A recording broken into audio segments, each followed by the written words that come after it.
Shut up and sit down. Hey everyone, this is Tony Day. Today I wanted to go over a little trick that I know for dealing with some focus breathing problems that I do have with the Sigma 50-100 f1.8. If you own the lens, you know how bad it can be.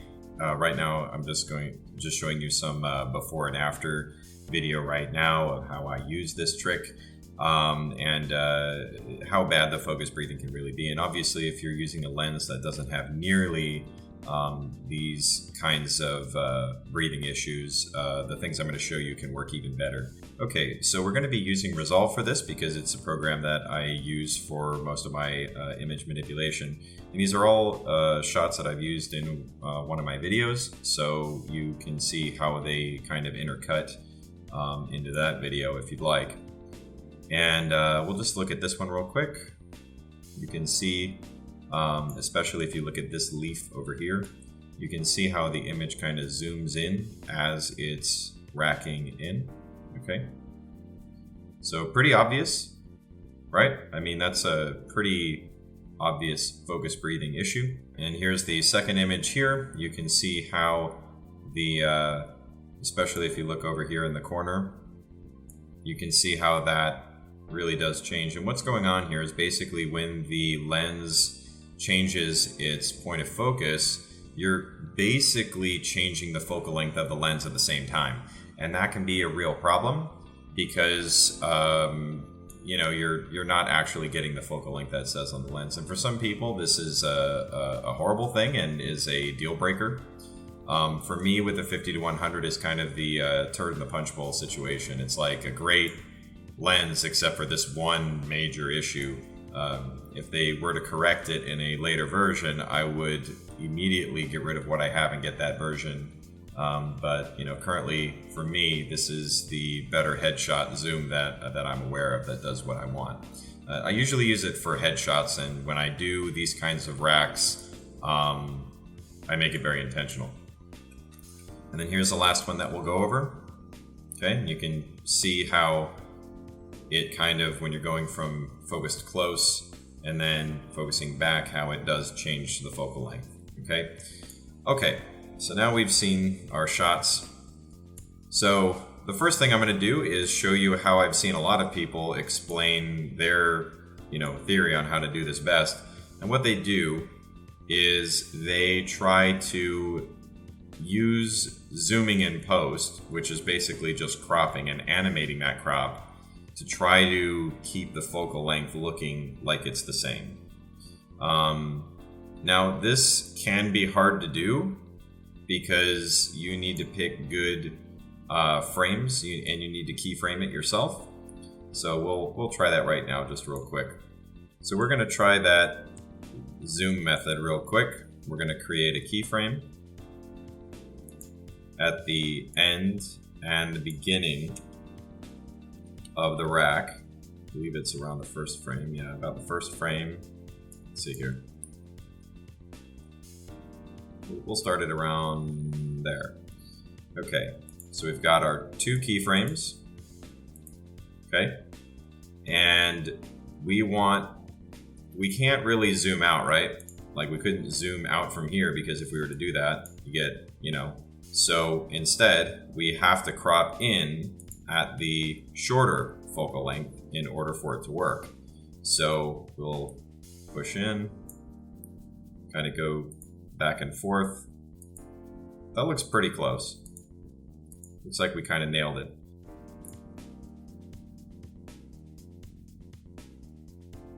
That's pretty close, right?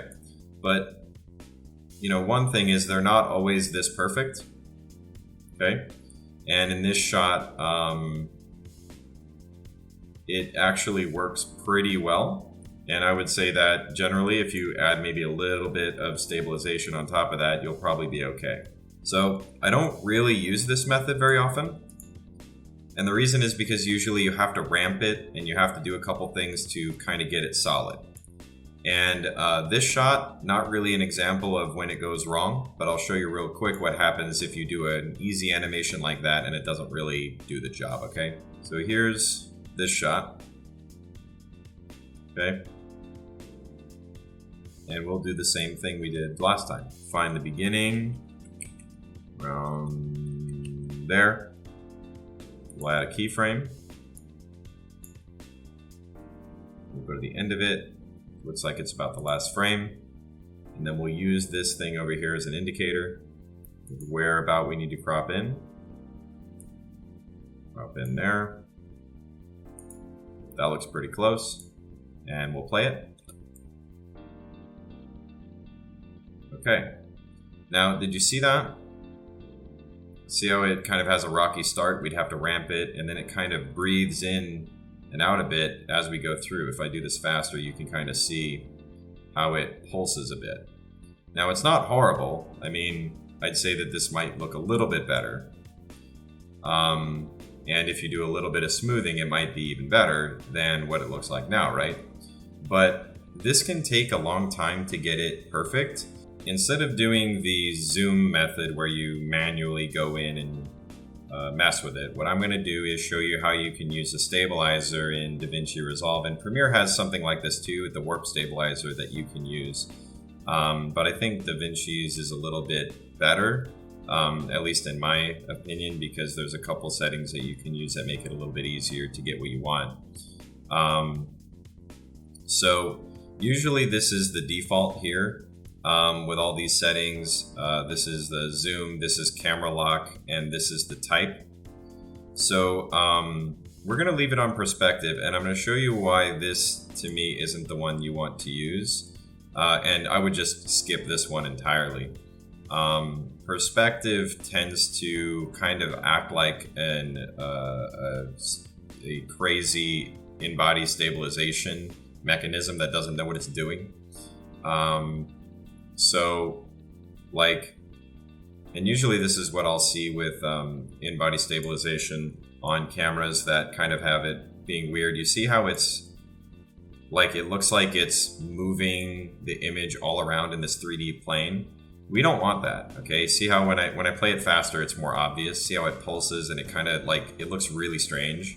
Even when you're playing it at regular speed, you can see how jittery it gets. And I've used cameras with like early firmware with bad image stabilization software for that in-body stabilization mechanism, and that's what it looks like. You know, I don't really like this one, so we're not going to use that particular one.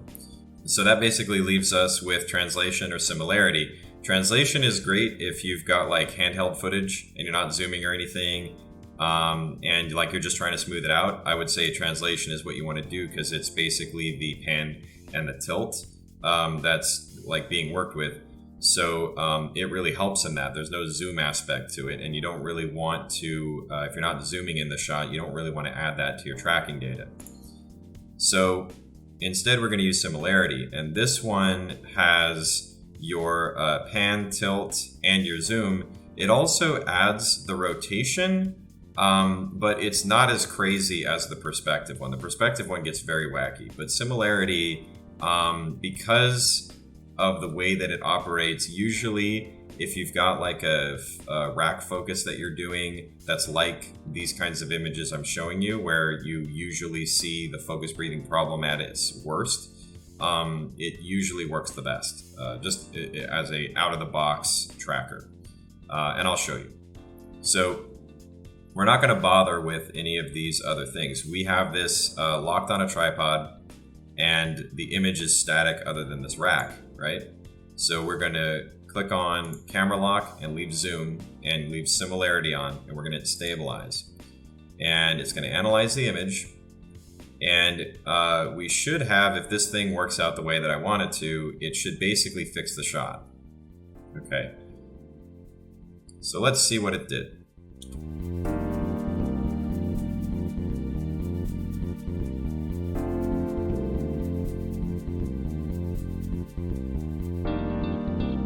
That looks pretty good. I mean, I think that pretty much fixes our shot. Okay, so that's one way to do it. I'll show you another way. We can go to the classic stabilizer, and remember when I told you that one of the issues was that we had this rotation clicked on. basically with similarity, well, we don't really want it to rotate. We kind of just want this thing to zoom in. Even the pan and tilt, I mean, if it's on a tripod, it shouldn't be moving around, right? So let's remove all that, and let's try to just do the zoom. So we'll track it, and you can see how it creates a point cloud. Now, this is, to me, why sometimes these work and sometimes they don't. It would be better if you had a little bit more choice on this stuff. You can use the point trackers to do some different things with it, but usually the point cloud works better. And you can see that by the end, it's only focusing on this. So that's really how your trackers are working to help with the stabilization.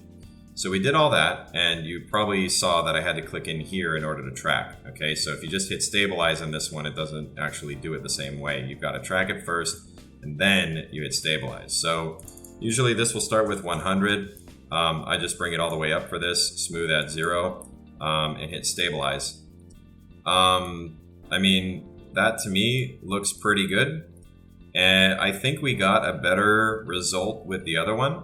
But this is a way that you can kind of control a little bit more of what you're doing if you don't like the results of the similarity tracker, if you want to try something else. We can try to turn on these other things if we want to. You can always try to clean up any of this with adding some zooms in post. But really, like when I have something like this, I try not to spend too much time on it, because if I can get a pretty good result without doing a whole ton of work, I'm just going to probably stick with that.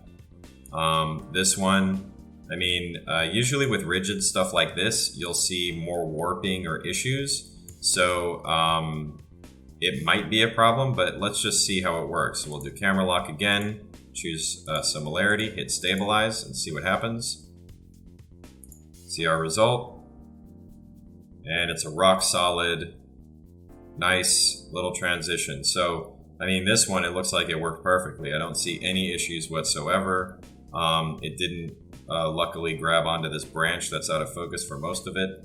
And it looks pretty dang good. I'd say we've got a rock solid shot there. So, just a little before and after. And you can see how effective this can be if you shoot for it, okay?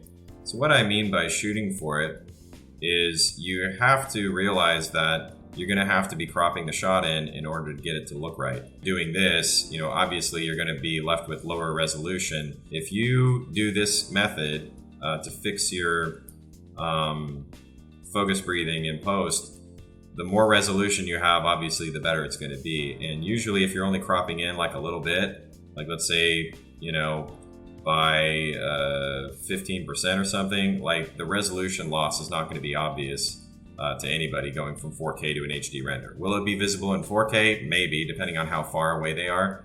But, you know, considering so many people shoot with like cameras that are under 4K anyway and just up-res to 4K, and nobody seems to notice, it probably won't be that big of a deal. So we'll do one more. Again, we're going to use similarity. We're going to stabilize it. And this is our result. With a really slow rack like that, looks pretty dang good. I mean, that works pretty well. And you can see that there is some movement with the leaves. The tracker didn't get too confused, and it seems to work all right for this kind of shot. So now I'm going to show you basically like an outtake, the same shot here, but you can see that the branch moves. So we're going to see what happens with the similarity tracker and how it will operate. Okay, now I'm just going to scrub this so you can see it. You see how the background's getting all weird? See that? That's because this branch moved down in the frame, but the trackers are trying to follow this branch as if it's the subject we're trying to keep in the center, and it's just kind of like it looks very strange because this should be dropping down in the frame, but it's not. We're basically tracking up with it.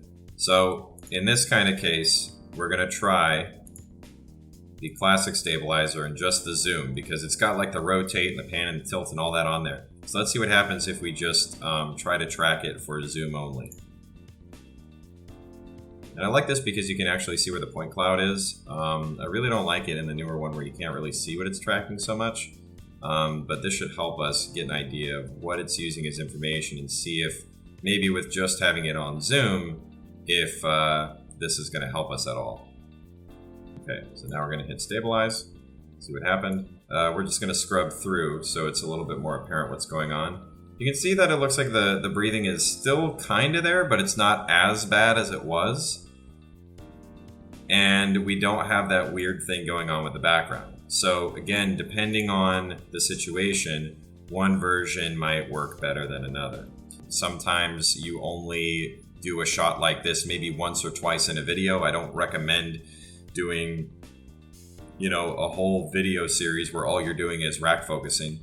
Especially if you put it on a tripod. If you make the image still and you do this kind of rack focus, it's going to show the focus breathing more than any other situation. With the 50-100 even, if you're following action and you're changing focus and all that kind of stuff, usually you're not really going to see the focus breathing issue. There's just too much of a change in the framing to see it. But when it's still, like in these shots where it's locked down and you can see it, it's usually more obvious. And in order to fix it in post, which is usually what I do if I'm doing something like this with this lens, which is not very often, I will intentionally frame the shot where I know I can use these tools to quickly fix it and it looks perfectly fine.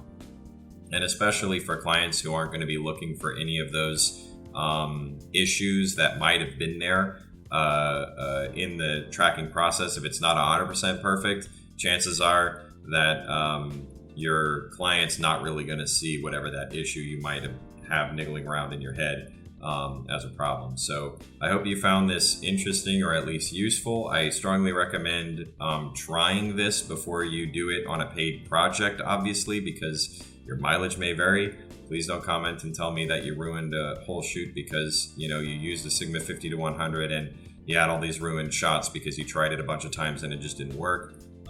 Again, your mileage may vary. If you don't shoot stuff, for correcting it, and you expect it to work all the time perfectly without any issues, obviously it's not always going to work. But it should work in situations where you have planned for it, you've practiced it, you know how to do it, and it's easy for you. So I hope you learned something. Look to see you again in the next video.